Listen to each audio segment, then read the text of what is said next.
Double fertilisation का मतलब क्या है? जब हमारे पास जो मेल गैमेट्स आते हैं after entering one of the synergid, जो हमारे पास दो सिनर्जिड्स थे, तो किसी एक सिनर्जिड्स में एंटर होने के बाद क्या होता है, जो पॉलन ट्यूब है वो अपने दो मेल गैमेट रिलीज़ कर देगा सिनर्जिड्स के साइटोप्लाज्म में। उससे क्या होगा, उसमें से जो एक मेल गैमेट है वो जाएगा एक्सेल की तरफ और फ्यूज़ हो जाएगा न्यूक्लियस के साथ, जिसको हम सिनगैमी कहेंगे। जिससे कि फर्दर क्या बनेगा, जाएगा, जो कि जिसकी प्लॉइडी क्या होगी 2n की डिप्लॉइड है। इसके बाद क्या होगा, जो दूसरा मेल गैमेट है वो दूसरा मेल गैमेट दो पोलर न्यूक्लियाई की तरफ चला जाएगा, जिससे कि बन जाएगा प्राइमरी एंडोस्पर्मिक न्यूक्लियस, जिसको हम ट्रिपल फ्यूज़न कहते हैं। अब ये जो सिनगैमी है और ट्रिपल फ्यूज़न है, ये जब आपस में मिलते हैं तो इसको हम डबल फर्टिलाइजेशन कहते हैं। ट्रिपल फ्यूज़न के बाद जो सेंट्रल सेल होता है वो प्राइमरी एंडोस्पर्मिक सेल में डेवलप हो जाता है, और फर्दर ये primary endospermic cell further endosperm में डेवलप हो जाता है। ऐसे फर्दर जो जायगोट होता है, जायगोट एम्ब्रियो में डेवलप कर जाता है। Post fertilisation structure and events of endosperm and embryo development, उसमें हम एंडोस्पर्म के इवेंट्स और एम्ब्रियो के डेवलपमेंट के बारे में हम देखेंगे। पोस्ट फर्टिलाइजेशन मतलब फर्टिलाइजेशन होने के बाद फ्यूल्स होता है वो सीड में डेवलप कर जाता है, और ओवरी जो होता है वो फ्रूट में डेवलप कर जाता है। ये जो चीज़ें होती हैं ये एक साथ होती हैं, अकर साइमल्टेनियसली। अब endosperm development precedes embryo development. Endosperm से क्या बनता है, एम्ब्रियो बनता है। अब जो प्राइमरी एंडोस्पर्मिक सेल है वो डिवाइड करेगा, रिपीटेडली डिवाइड करेगा, जिससे कि एक ट्रिप्लॉइड एंडोस्पर्मिक टिश्यू बन जाएगा। ऐसी जो प्राइमरी एंडोस्पर्मिक न्यूक्लियस है ये सक्सेसिव न्यूक्लियर डिवीजन कराएगा, जिससे कि फ्री न्यूक्लियाई, जो कि फ्री न्यूक्लियर एंडोस्पर्म होंगे, सेल वॉल का फॉर्मेशन हो जाएगा और एंडोस्पर्म जो है वो सेल्यूलर हो जाएगी। Number of free nuclei form before cellularization varies greatly. अब इसमें जो नंबर ऑफ न्यूक्लियाइज बनते हैं ये काफ़ी वेरी करते हैं, ठीक है। कोकोनट वाटर जो होता है, जिसको हम फ्री न्यूक्लियर एंडोस्पर्म भी कहते हैं, और जो सराउंडिंग वाइट कर्नल होता है वो हमारे पास सेल्यूलर एंडोस्पर्म। नॉन एंडोस्पर्मस मतलब हम ऐसे याद कर सकते हैं, नहीं खेलना पबजी, नहीं खेलना। पी से है पी, बी से बीन, जी से ग्राउंडनट। नॉन एंडोस्पर्मस मतलब वो है जिसमें कि जो एंडोस्पर्म होता है वो कम्प्लीटली कंज्यूम्ड हो जाता है डेवलपिंग एम्ब्रियो से, ठीक है। अब जो एंडोस्पर्मस है, एंडोस्पर्म किसके एग्जाम्पल हुए हमारे पास, कैस्टर और कोकोनट। अब आता है एम्ब्रियो। एम्ब्रियो कहाँ डेवलप होता है, एक माइक्रोपाइलर एंड पे डेवलप होता है एम्ब्रियो सेक के, जहाँ पे जायगोट जो है वो होता है। Most zygote form after certain amount of endosperms develop. ज़्यादातर जायगोट कब बनते हैं, तब बनेंगे जब एंडोस्पर्म का फॉर्मेशन हो जाएगा। Early stage of embryo development, जिसको हम एम्ब्रियोजेनी भी कहेंगे, वो सिमिलर होती है मोनोकॉट्स में भी और डाइकॉट्स में भी। अब हमारा जो जायगोट डेवलप हुआ, जायगोट से हमारा बनेगा प्रो एम्ब्रियो से ग्लोब्यूलर एम्ब्रियो, ग्लोब्यूलर एम्ब्रियो से हार्ट शेप्ड एम्ब्रियो से मैच्योर बंद हो जाए। डाइकॉट में एम्ब्रियोनल एक्सिस होती है और दो कॉटिलिडन्स होते हैं। जो एम्ब्रियोनल एक्सिस होती है उसके ऊपर जो कॉटिलिडन होता है उसको हम एपिकोटाइल कहते हैं, जो कि टर्मिनेट करता है प्लूम्यूल और स्टेम टिप से। सिलेंड्रिकल पोर्शन जो होता है कॉटिलिडन्स के नीचे, उसको हम हाइपोकोटाइल कहेंगे, जो कि टर्मिनेट कर जाता है उसके लोअर एंड में, जहाँ पे वो एंड करता है रेडिकल या फिर रूट टिप में। रूट टिप जो कि कवर होती है रूट कैप से।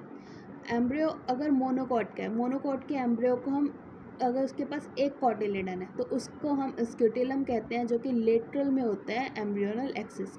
एम्ब्रियोनल एक्सिस के लोअर एंड पे क्या होता है, रेडिकल होता है, और रूट कैप होता है जो कि इनक्लोज्ड होता है एक शीट में, जो कि अनडिफरेंशिएट होती है, जिसको हम कॉलियोराइजा कहेंगे।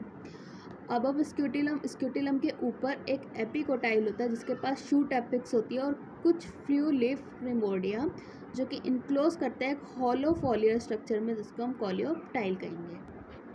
सीड को हम फर्टिलाइज्ड ओव्यूल के नाम से भी जानते हैं, जो कि एक फाइनल प्रोडक्ट है सेक्सुअल रिप्रोडक्शन का, जो कि फ्रूट्स के अंदर बनता है, जो कि कंसिस्ट करता है seed coats, cotyledons, embryonal axis. Cotyledons जो of embryo are simple structure, जो कॉटिलिडन्स होते हैं, एम्ब्रियो के कॉटिलिडन्स होते हैं, वो उनका सिंपल स्ट्रक्चर होता है, जनरली थिक होंगे और स्वेलो होंगे। मैच्योर सीड्स जो कि नॉन एल्ब्यूमिनस और एक्स एल्ब्यूमिनस भी हो सकती है, इसका मतलब इसमें कोई भी एंडोस्पर्म नहीं बचेगा। एल्ब्यूमिनस मतलब इसमें कुछ एंडोस्पर्म का पार्ट रह जाता है, जैसे कि वीट, मेज, बार्ली, कैस्टर, ये सब हो गए एल्ब्यूमिनस के एग्जाम्पल्स।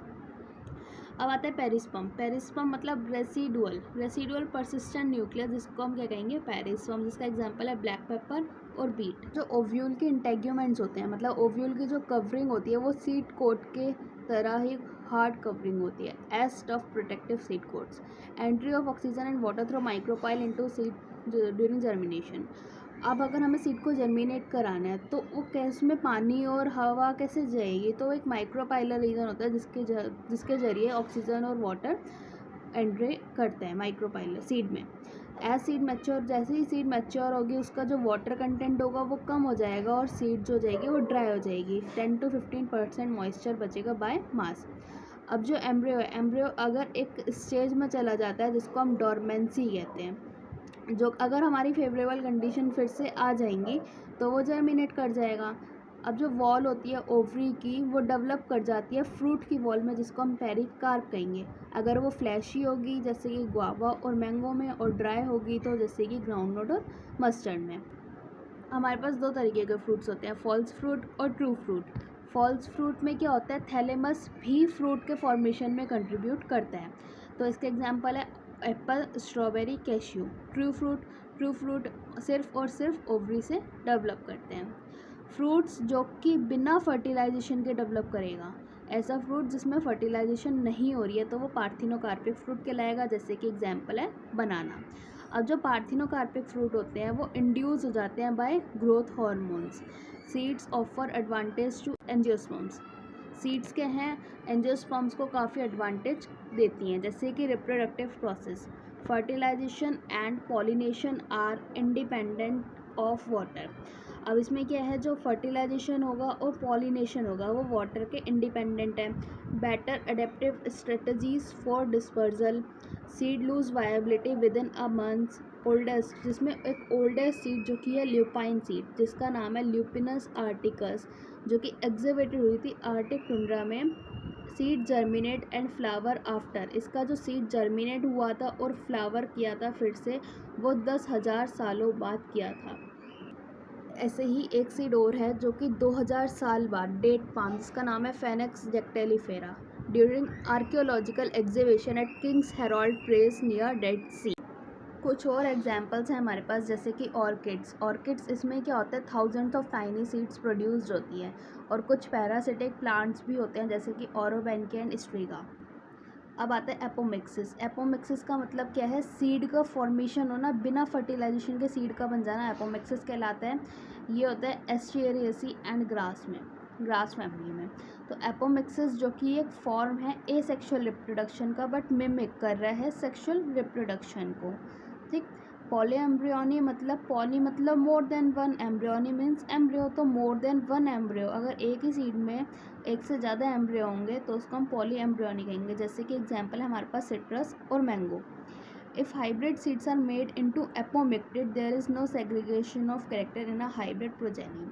अगर हाइब्रिड सीड्स को अगर हम एपोमिक्टिक बना दें तो कोई भी कैरेक्टर्स को अलग करने की ज़रूरत नहीं पड़ेगी उनकी प्रोजेनी में।